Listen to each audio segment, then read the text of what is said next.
Setelah mendapat banyak pertanyaan soal apakah Rusia akan mengesampingkan serangan nuklir taktis preemptif di Ukraina, Wakil Menteri Luar Negeri Rusia mengatakan pada hari Selasa bahwa keputusan tentang kemungkinan penggunaan senjata nuklir secara jelas ditetapkan dalam doktrin militer Rusia.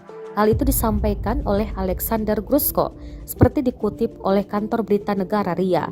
Prinsip-prinsip penyebaran militer resmi, Rusia memungkinkan penggunaan senjata nuklir jika mereka atau jenis senjata pemusnah massa lainnya digunakan untuk melawannya atau jika negara Rusia menghadapi ancaman eksistensial dari senjata konvensional. Keputusan untuk menggunakan persenjataan nuklir Rusia yang terbesar di dunia, berada di tangan Presiden Rusia saat ini, Vladimir Putin.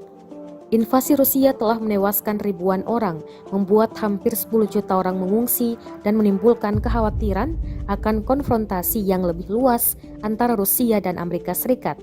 Sejauh ini merupakan kekuatan nuklir terbesar di dunia.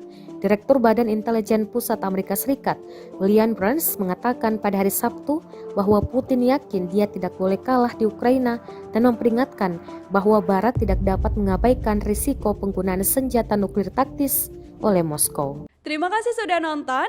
Jangan lupa like, subscribe, dan share ya.